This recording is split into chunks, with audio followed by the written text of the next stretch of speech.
Hi everyone, my name is Steph, this is the Novelty Corner and welcome back to my channel and welcome to another Last 5 video where I wrap up the last 5 books in a category that I have self-determined. In this case we're talking about the last 5 review copy books that I have read and loved.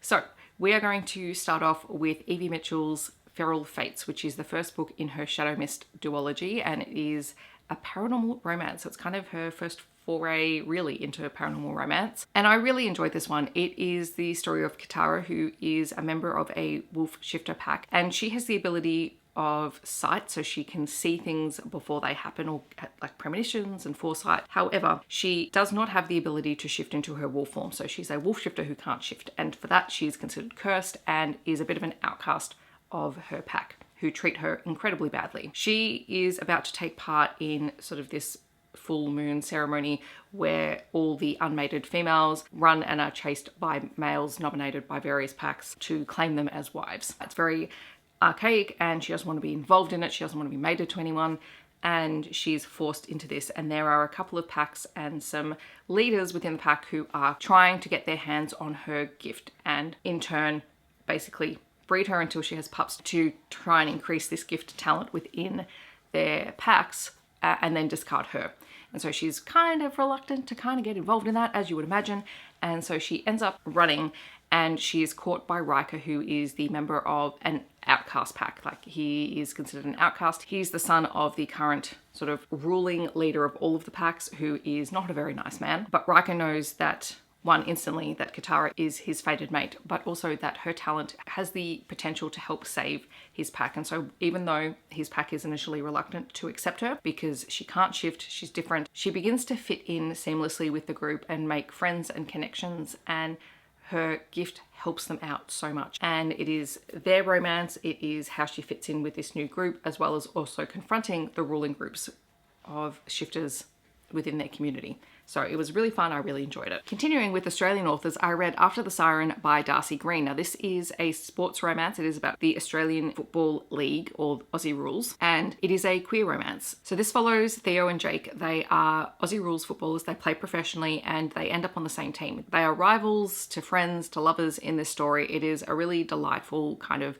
journey that they go on through the book. We start off with Theo, who has a really terrible first year in the league. Like, he's drafted high, but it doesn't really convert to his game when he's playing professionally. And so there's a lot of talk in the media about him not achieving his potential. And he's given a second chance when he is traded to the same team as Jake. And there they kind of have to confront their rival status and, you know, build a relationship together. And it is a really, as I said, a really wonderful journey. It also addresses homophobia in the sport because AFL is the worst. We've only had one player come out as bisexual recently, and that was after he retired, and the comments, it's not good. So I love that this book exists because we know that there are queer players. We know that they don't have a safe place to come out, and this book kind of explores that. There's a lot of casually queer characters that we talk a lot about, not only the AFL, which is the men's sport, but the AFLW, which is the women's professional league, which is also awesome. Theo and Jake are deciding whether or not that they come out publicly as a couple, considering the way that the league itself treats queer players. As someone who is not even remotely an AFL fan, like, do I have a club that I nominally follow? Yes, because I'm from Melbourne and the sport is ridiculous here. And that's kind of, you're indoctrinated from a young age to have a football team. I don't follow it though, and I could barely tell you the rules of the game. However, I really enjoyed this book because I think it's doing a lot of really great things in the space of sports romance, in terms of Australian sports, in terms of queer romance, in terms of building really cool found family dynamics, and also tackling something that is a real prevalent problem within Australian sports. So I deeply appreciate that. Although I will say content warnings in here if there is a parent who has reoccurring cancer and treatment. There is mentions of prior self-harm, anxiety, depression, panic attacks, and there is brief homophobic language on page in terms of what the characters are dealing with. So just be mindful of that. But excellent book. It is coming out this week. I'm going to the book launch. I'm filming this on the 23rd, and tomorrow I'll be going to the book launch for the book, and I'm really excited about that. Editing Steph here to say that I did go to the signing. I picked up my physical copy of the book. Let's see if I can do this one-handed. Also, book merch that I didn't need but bought anyway. This is the Falcons scarf for the pretend football team in the actual book. And I love this because these colours are gorgeous. I need more sports teams with these colours. The book is signed and, oh, can I switch hands without getting my fingers in the way of the camera? This is why I don't film on my phone ever. A GAFL football pin, before I forget. Fun fact, this is the first rainbow penguin or book with the rainbow penguin on it in Australia. So that's also very exciting. Then we have Hemlock and Silver by T. Kingfisher. So this is T. Kingfisher's most recent release, and I did receive a review copy of this. Now, it's come out from Tor, but it's Pan Macmillan in Australia sent me the review copy. It came out ages ago. It's taken me a while to get here just because I needed to be in the right frame of mind for a more fantasy-based story.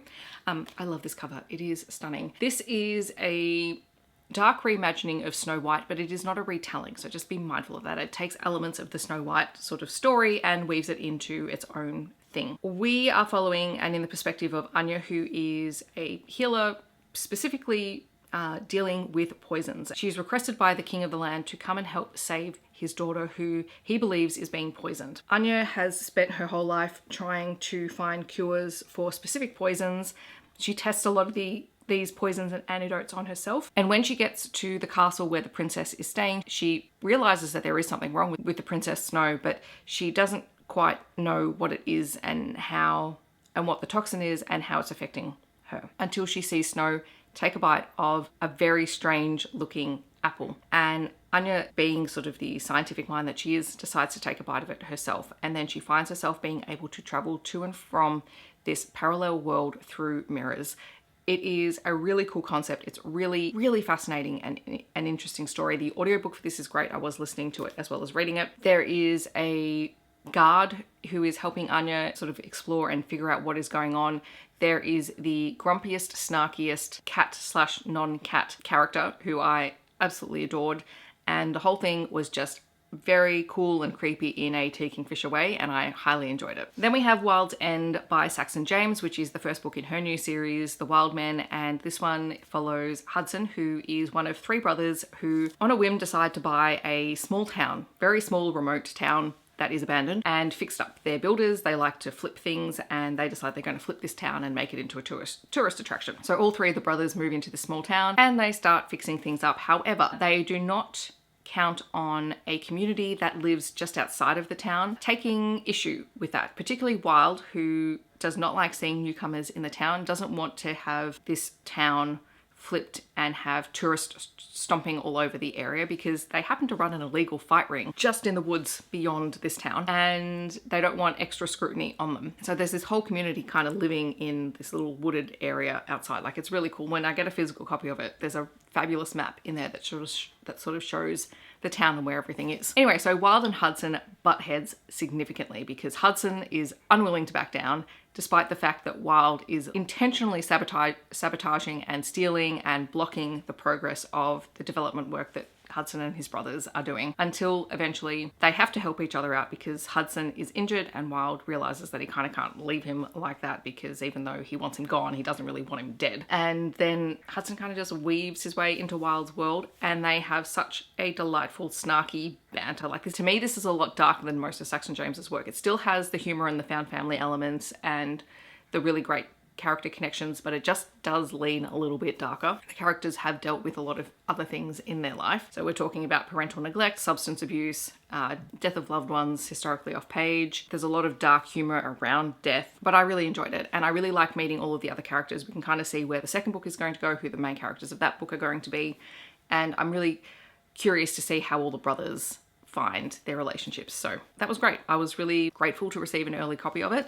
I've since received my Patreon copy of it as well, and I know the book is coming out soon physically. And I'm looking forward to rereading it and getting my hands on a physical copy, because I am definitely collecting Saxon James books at the moment. Lucky last, we have Addicted to Glove by Kelly Reynolds, which is the third book in her Rose City Roasters series, which is her baseball series. I haven't read books 1 and 2 yet. I've been meaning to, but the opportunity came up to be on the review team for this book, and I thought, you know what, let's just do it, because I love Kelly Reynolds. I think she writes really fun, gorgeous, queer books, and this was no exception. I am not a baseball person by any stretch. Like, the closest you'll get me to baseball is Banana Ball, and even then I will just watch clips on Instagram. That said, this book did not bore me.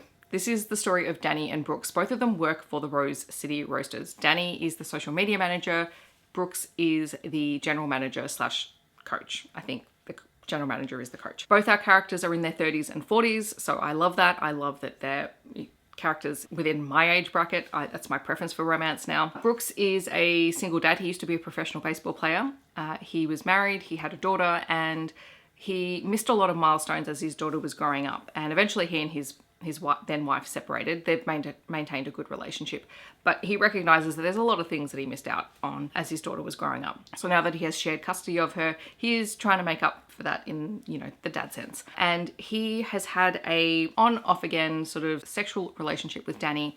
And one of those encounters ends up with Danny pregnant, although Danny doesn't initially tell him. She's not someone who considers herself particularly maternal or even inclined to have a baby, but once she's pregnant, she's decided she wants to keep it. And she's not quite sure how to tell Brooks. It's not that she's intentionally keeping it from him, she just doesn't know how to say anything until it comes out when someone happens to see a copy of her ultrasound photos. Part of the reason that she was reluctant to tell Brooks was that she didn't want him to feel like he had to be involved and that he had to take responsibility. Whereas he's like, no, I want to.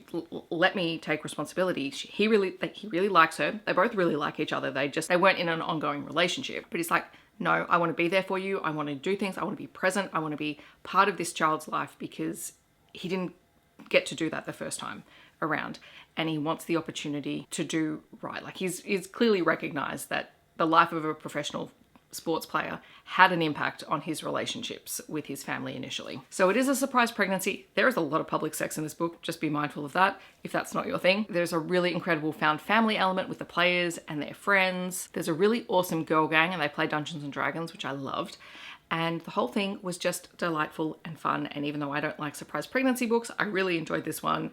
I was not at all surprised because Kelly Reynolds is just delightful. And she's talked about romance so much. She knows exactly what it is that goes into making a really fun, enjoyable contemporary romance read. And she even admits she's not a fan of surprise pregnancy or even pregnancy in books. And she wrote this one and she had a great time writing it. So I think you can tell that there was a lot of really positive intent that's gone into the writing of this book. And I had a great time. So those are the 5 books that I have read. In the comments, I would love to know, have you read any of them? Are you planning on picking any of them up? Feel free to let me know.